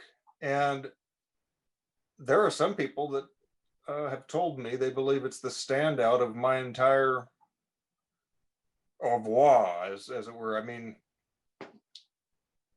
it came together. I gave it the time. It was put together well. It was shot in a certain way to where you can only cut it one way or the other. But I will tell you, I submitted an early cut of that film that was 120 minutes. So it did find its place because it eventually, I think, clocked in at 83 minutes. Very tight, very short and sweet. There was a lot more in there. And we shot a lot, but I think we found it in the end. And I've seen it somewhat recently, and I thought, this does work. This is a good film in a way that I don't think I didn't know what to think about that film for a long time, but I'm glad I stuck with it. It's a very different piece, but I think it's still part of that trilogy of your last three movies, and the vibes, feelings are still there. There's this, there was that quote, I forget who, maybe that was from Chicago, was it Chicago Film Society or Chicago Filmmakers, that you create this small town hell, and there's this kind of overwhelming feeling of dread, but mixed with Americana. And I think with having John Joe shoot it, who his films have always had this flavor of Americana, going back 40 years. Now you brought John Jost into your world for this, and he wanted to come back, and he did. He came back as a result of the experience making Ghosts. When he left, he said, I'm coming back, I said, what for? He said, I'm going to come back here and make a movie for myself. And okay, well, I'll help you. And he did. He came back. And that's the film that Cliff mentioned at the beginning. They Had It Coming, which I helped put together. I acted in it and helped write it. John and the cast, almost everyone from Ghosts of Empire Prairie, except Ryan, was in that film. And it was like old times. We made it. Everyone stayed at my mom's house, and it was a lot of fun. One of the big things, I mean, your locations have always been very, absolutely stunning. From the last, especially when I look at the last three films with Bubba, there's that scene when Horton walks into that cabin, inside that cabin, and like just the set dressing, which I know you've told me that was exactly the way you found it. Have you ever, all three of these last three films, have you ever had to do any type of art direction or set dressing, or do you, this is from the micro budget standpoint of saving money by finding locations exactly. That's it. I've got to find what I need.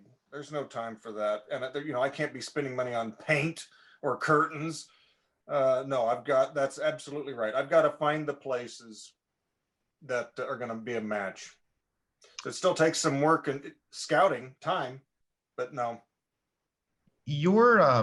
And this is something that I am going to pull from the chat that's over here, because we kind of talked about it earlier with Sinner and the first three films, but your writing I feel like your writing process changed the moment you had kids, and your kids, not so much in Ghost, but Coyotes and Bubba, both your children, Blanche was in Bubba, Blanche and Harlan were both in Ghosts and Coyotes. Oh, were they in? Okay, They're in both. I wouldn't say my writing, the process of writing has changed, maybe thematically. There's before kids, there's after kids, and then it's kind of BC AD. And with Bubba Moonface, in hindsight, I do look at those three as sort of an unofficial trilogy. And I realized it while I was cutting Coyotes. It's almost Genesis, old biblical verse in Bubba Moonface. And then Ghosts of Empire Prairie is the prodigal son come back. It's absolutely about, sons facing fathers and brothers looking at their brothers and why me. And Coyotes is revelation. I mean, it's, you know, it's the end all be all. It's what goes around comes around. About kids, it's all about kids, because I started thinking about my kids in a way like, who else cares about this child as much as I do? Nobody. Suddenly you're in the grocery store and somebody's yelling and you know, yelling at their kids, and you see that, you recognized it. At least I was, for the first time in my life after I was a father. That's totally what those films came out of. And fears of being a father, or fears of a kid going into the world. And I, you know, Coyotes is a very bleak film. I remember at SLIFF, somebody stormed out of the screening and went to Cliff and said they objected to this film being shown. It was morally objectional, I think is what they said. Morally objectional. And that's not true. You know, my point of view is anything but. I mean, I remember the Sandy Hook shootings happened while I was cutting it, and I thought, you know, this is what the movie's about. It's about this, whatever this is in society. That's what this film is. But it's an advocate for abused children, if anything. It's just showing that world sometimes is a place that's not very fun to go down. So thematically, maybe my themes have changed, but you still have to sit down and write the screenplay. That hasn't changed. And that's still, I think, the most difficult part of the process. I think that's why so many indie films are improvised. Which I've never been an improvisational filmmaker. I've always been working off something, if not a full, complete screenplay, like on Backroad Blues. I think you've got to know where you're going. Otherwise, you're running into aimlessness. So we have 5 more minutes before I want to jump into the Q&A. And so Coyotes, your most recent film. Yes. 3 DPs, including yourself. That's right. Yes. John Jost and Cody Stokes, which was sort of like the cultivation of everything. Of everything.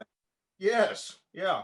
Well, yeah, John was going to shoot the film. It was shot with his camera and his camera package. He was ill. He was sick. He started shooting the film. He shot about 10% of it. Cody Stokes happened to be up, sort of to hang out and watch and observe and help. And I remember day one, we kind of had eye contact because John had sort of excused himself. He was going to take a break and come back. So I was running the camera and we just sort of said, shouldn't we move here? And Cody sort of just gracefully came behind the camera, no problem. And we kept it going. Boy, that was very much needed. So then John came back, and literally within 30 minutes, we all knew this man is sick. So he literally just had to go and lay flat on his back for several days. And Cody shot for 2 days, and then I shot for 2 more days. So it sort of came out a 50-50 split with Cody and I. We each shot probably about 45% of the picture, and 10% of it was shot by John, just because everything John shot was excellent and went into the film, because he only shot for half a day. It was tumultuous. And it was a very tumultuous experience in the edit. It's the only time, and it was a lesson for me. The film wasn't working. I knew it wasn't working. And I know Frank Mosley has told me over the years since, because it was like A Simple Midwest Story. 3 years of cutting for a movie that was shot, I think, total 6-7 days. And Frank Mosley says, well, you made a drama into a horror film, is what you did. And that's what it needed to be. And it also became very short. I cut it to its bone. It's a 73-minute film. So it's the shortest feature I've ever done by 10 minutes or more, or 10 minutes. And lesson learned, sometimes something does need to be organic, and editing is such a skill. And, you know, another editor probably would have figured it out figured out what it took me 3 years to figure out, because I was sort of, this was my movie. I need to move this. This isn't working. And I finally found this pacing, and with the music, and I sort of reinvented the film in the cutting. And it's a heavy one, and it's a big downer, but it was also finding, well, what is the mood? What is it that I was trying to create? Sort of this hell cometh vibe. Well, and this film has been seen the least of all your pictures. But it was also what kind of triggered this release. Someone had asked about this box set. No, we do not know when it's coming out. Everything's been delivered. We know that as far as like the tier of things that are being put out by Synapse, we are getting closer and closer, which is partly the reason why this documentary got finished. I will say, in a typical Eckard production, taking a couple of years to edit, this documentary was mostly shot in 2017. Just a few things were shot this past year. And there's something to be said from an editor standpoint, because I'm not an editor, being too close to your own film. And you almost need to be separated from it for a little while to really start to see it for what it really is. I totally agree. I know I was slightly involved with the post-production of Coyotes at the very end, doing some sound design for it. And I remember hearing you say a lot of aha moments while we were noodling together on this film. And you started to have, I remember you would call me, I know where this is going, or I know now what needs to happen. And you would instruct me to cut certain things. And you would instruct me when I was trying to do some of the color, and then obviously the sound design. Cut really? Here. Yes. I don't remember. Well, I had handed everything over. I couldn't do it anymore. And you were in Des Moines and I was in Missouri. And so, yeah. And I believe we were in the middle of winter too when I was working on that. And then when it got to Synapse, that's when they said, okay, we're going to do this thing. And then the documentary. Well, you know what? If people want to know where the documentary came from, they can ask. We are at a quarter till. So whoever, I see the Cinema St. Louis are unmuting themselves and revealing themselves from the shadows. Yes, I'm back, and Pete will join us as well. We'll go into overtime here so we can get to all the questions. So don't worry, we'll get to everything. Let's start with a little comment from Rocky Crispin. He's from Belgium, and he had a short film in the festival, has a short film in the festival called Oxygen, which is an animated film. And he just makes a comment that he's very curious about the masterclass, and I hope he's hanging in there and has gotten a lot out of it. Here's the first question. Clayton Scott, who weighs in several times, we'll have several questions from him.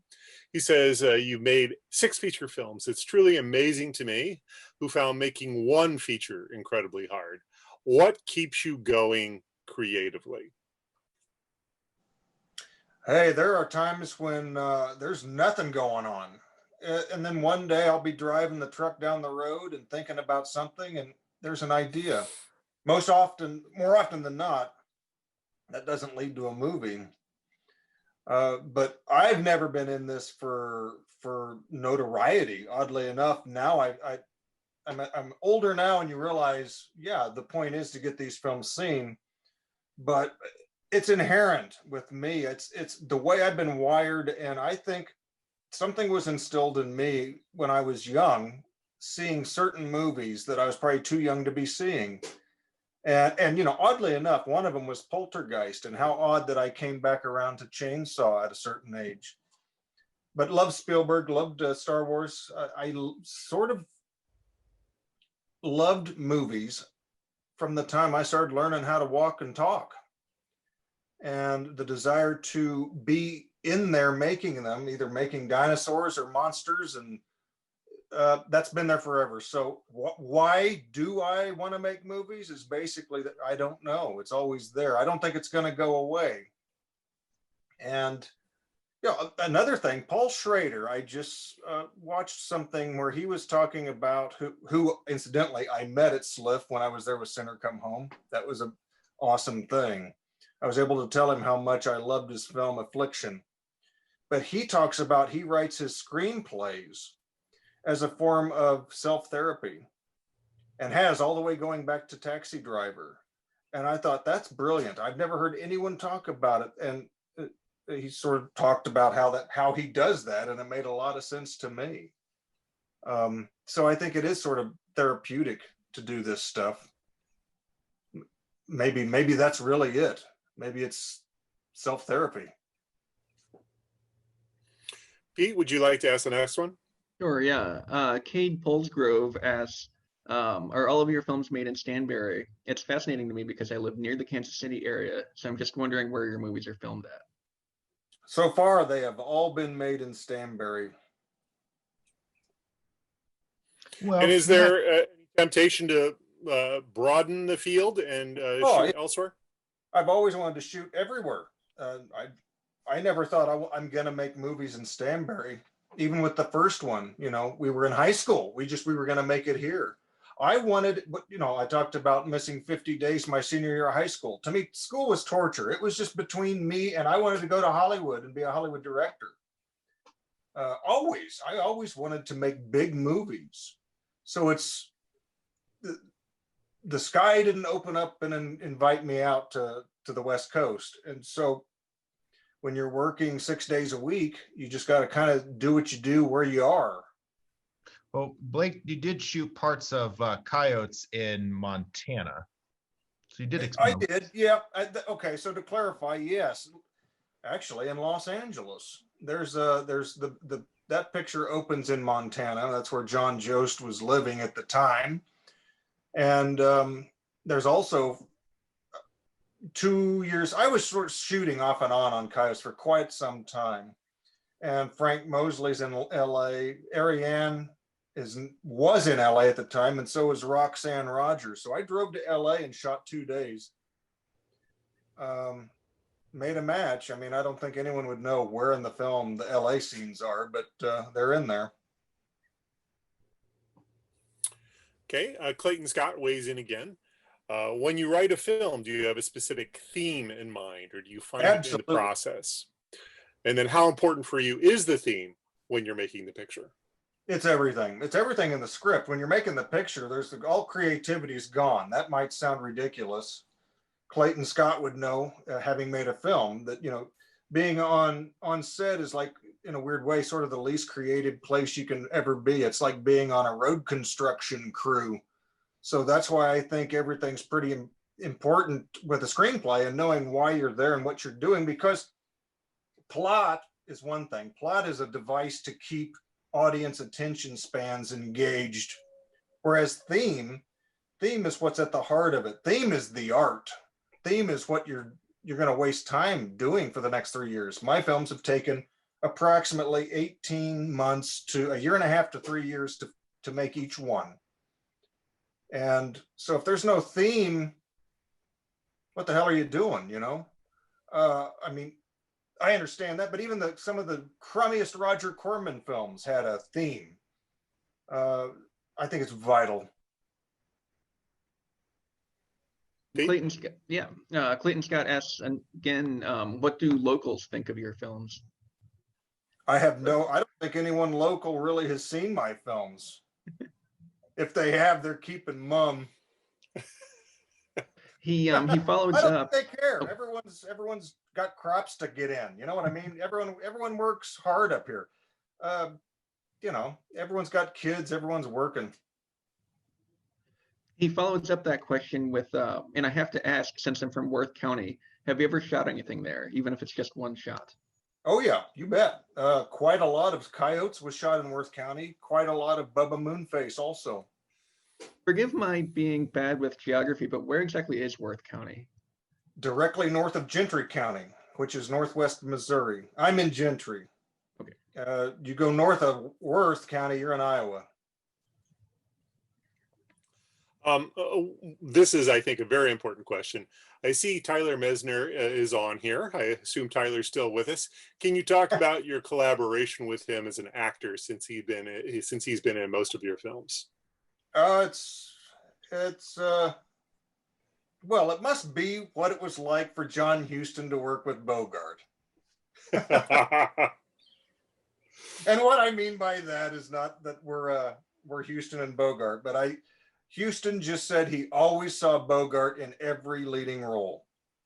I remember him saying that in an interview with the Man Who Would Be King. You know, that was always going to be Bogey. It's a pleasure for me to work with Tyler every time because I know what to expect. We have a shorthand. We've been friends our whole lives. It's just a pleasure. He gets in there, he gets it done. He's terrific. He should be doing big things. Can you talk a little bit about, Tyler obviously is not on the Zoom call, so he can't answer for himself. Talk a little bit about how he's evolved to split time between LA and Missouri and where he is in his career as an actor right now. Oh, well, he's in Kansas City at the moment. I know he's still doing auditions. I think he auditioned for a commercial that Kristian was involved in not too long ago. That's true. But he's in Kansas City working now. He's married. He's like all of us trying to make ends meet. He spent a lot of years in Los Angeles, and he was mentored by a number of people and a number of character actors. I know that Dwayne Whitaker is someone who's been in a lot of movies. He was in Pulp Fiction, and he and Tyler were and I'm sure are still very good friends. And Dwayne was always very, very much a vocal supporter. I think also Daniel Roebuck. We all have these things. It's what happens when you hang in there long enough. You start meeting people that remarkably enough you recognize, and it's when you can call them friends, and you know that somebody's got your back that is in real movies, as I like to say. Movie movies. I don't consider my own that quite yet, but that's a big thing, and Tyler's definitely found that. Still struggles, but there's not an actor that's, what a horrible thing. I can't imagine doing what Tyler's done. So many things he's tried out for and gotten close, but no cigar, But he's done a lot of indie stuff. Pete?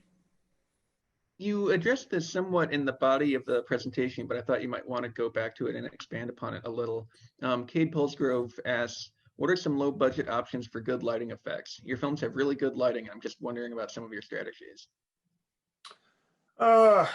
Well, in Bubba Moonface, we used a deer light, a deer camp light, and like a couple of bulbs, and we strategically moved them.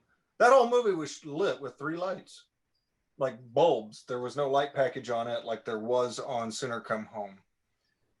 And I think it looks pretty good. In fact, we did play the clip. I don't know, they looked pretty jerky to me. I don't know how well they came across, but there's a shot handheld that Cody shot following Tyler Messner from outside into this bizarre home. And you can see everything, but we had to, there must certainly be more than 3 lights in that scene. I'd have to look at it again. But you work with what you have. I mean, again, that sounds so silly and trite, but it's true. We didn't just push record and film it. We worked it out. We blocked it out, and it's pretty obvious. You never want something to just be blacked out.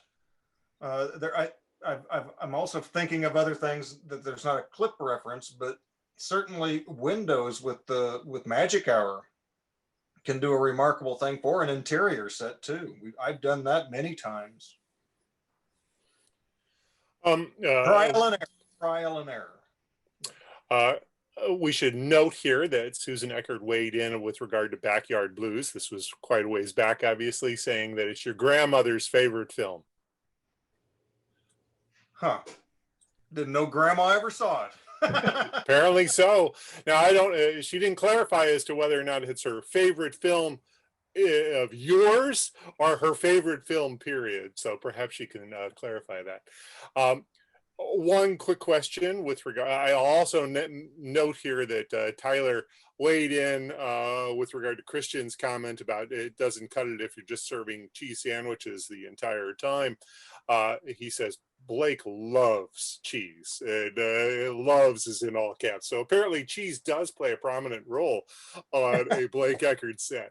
A practical question, and you've already noted, Kristian, that you don't know exactly when the box set comes out, but is it going to be DVD or Blu-ray? Well, I think it remains to be seen. I'm not sure. 3 years ago, it was always DVD. I don't know. It'd be wonderful if it winds up being Blu-ray. There was an email exchange, and the word Blu-ray was mentioned because I had to turn in the closed caption files for the documentary. And so that gave me the hint that it might be Blu-ray. So I'm really hoping it's Blu-ray, because to see his films in 1080 would be amazing. Absolutely amazing.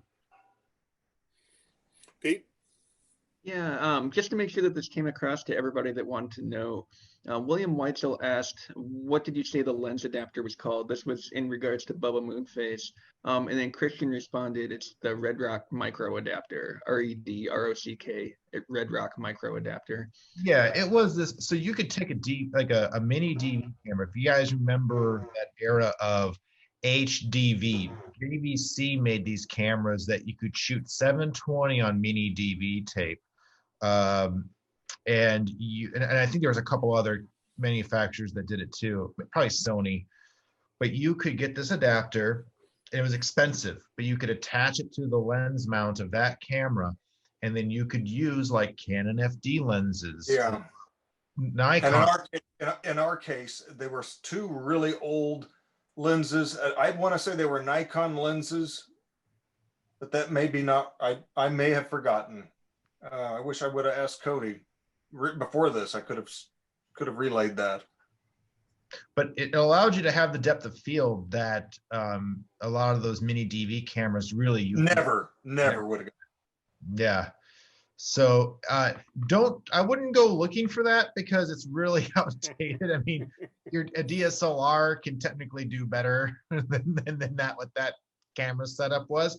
But it's just knowing how to use your equipment and you understand your environment now.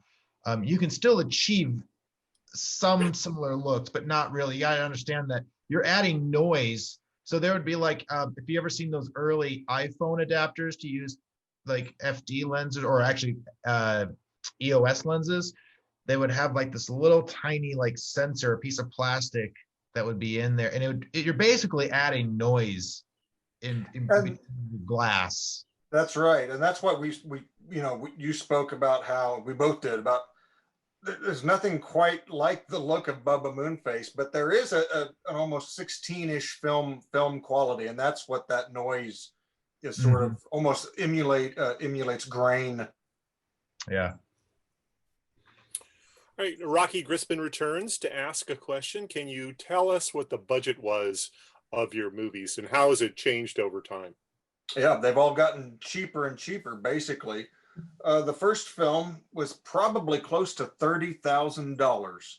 Backroad Blues was $9, Sinner Come Home was $12, Bubba Moonface was $5, Ghosts of Empire Prairie was $12, and Coyotes Kill for Fun, I don't know, probably less than $5 grand.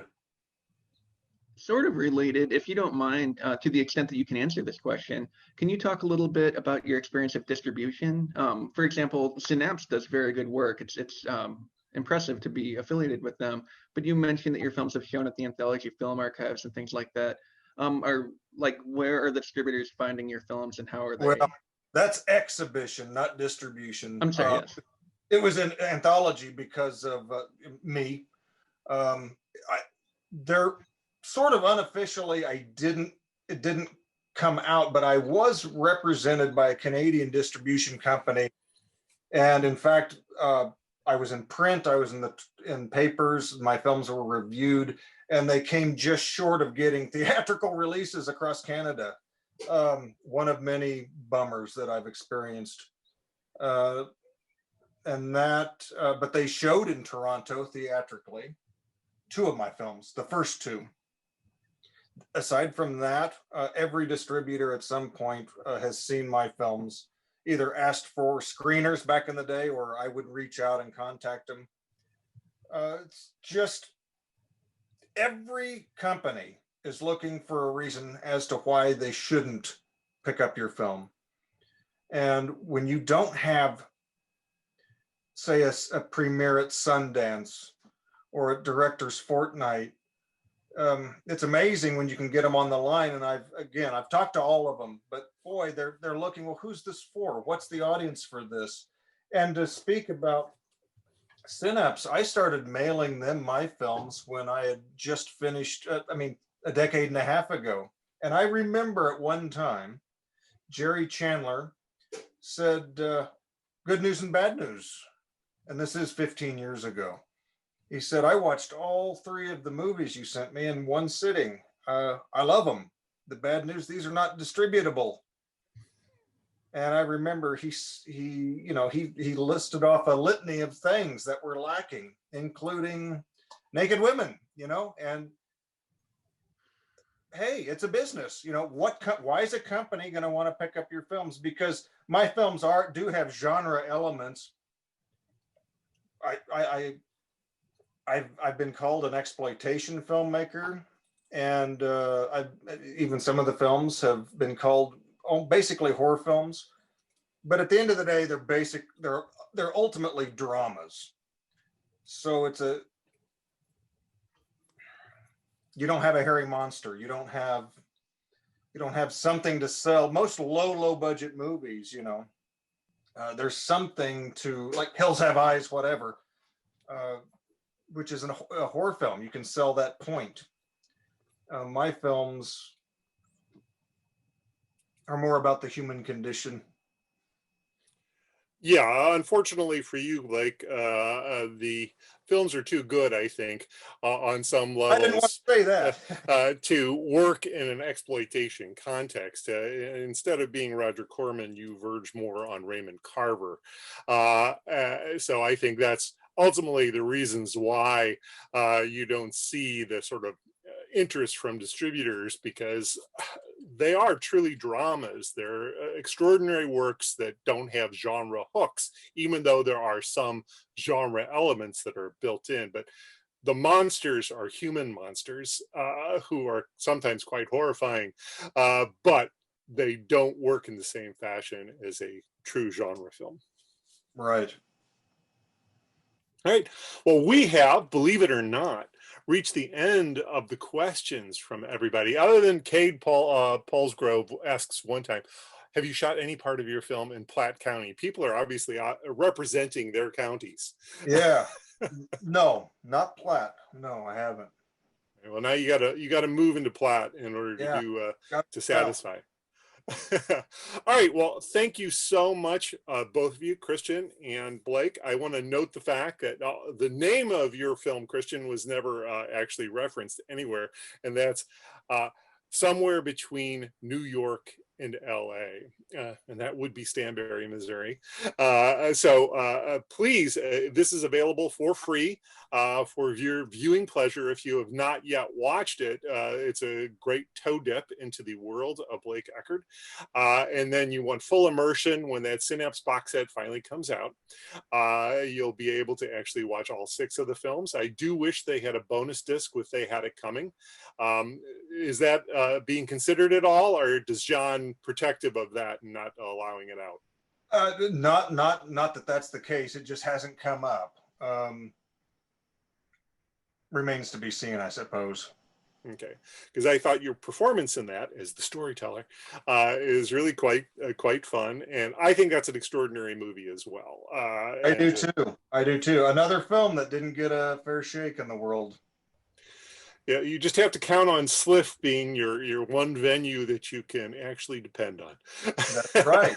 That's 100% right. All right, guys. Thanks again so much for your willingness to take more than 2 hours out of your day to offer this insight into the world of micro-budget filmmaking. I think people who have hung on throughout the entire portion of this have gotten an extraordinary amount out of it. So thanks again. Awesome. Thank you, everyone. Thank you.